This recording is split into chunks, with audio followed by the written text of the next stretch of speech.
Today we're going to talk about what I would consider to be the dirtiest word in rowing. And that word, of course, is control. A lot of the tutorials that I'm seeing on YouTube and Instagram and other places, the coaching cues are that you should be controlling your recovery. You should control your return into the front end of the rowing stroke. And I completely disagree with that. Control represents muscular activation. Control represents tension. Control represents just extra work on our way into the front end of the rowing stroke.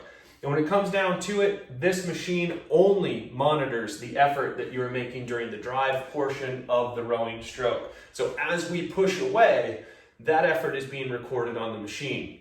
As we return, the machine is not recording that effort. So rowing in a lot of ways is like a light switch. You want to make sure you're turning it on during the drive, you're turning it off on the recovery. So when I hear coaches telling athletes that they should be focusing on controlling their return into the front end, it looks like this. So we press, and then we control it with that muscular activation. Press, hamstrings are real tight. We're overly focused on micromanaging that return back into the front end. And that's just not it. That's going to tire us out over the long haul. In fact, that's going to tire us out in a short amount of time.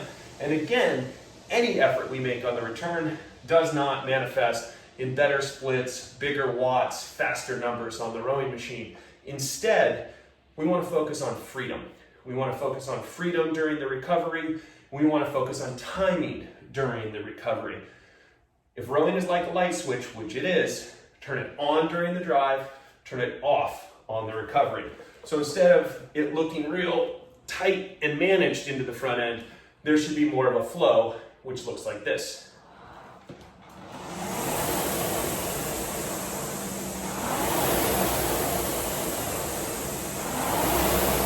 So as you can see, we turn it on and then off. On and then off. It's about timing on the recovery.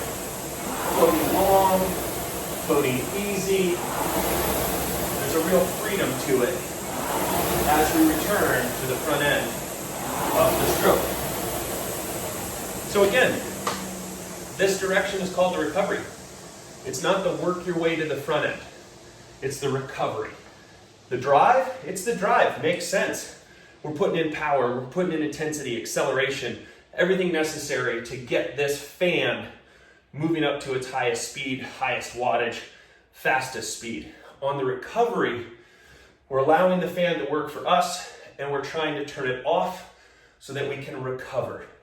So control and recovery, they don't match. But freedom and float and length into the recovery, that matches. So next time you hear control in anything with the rowing stroke, think of that as a dirty word.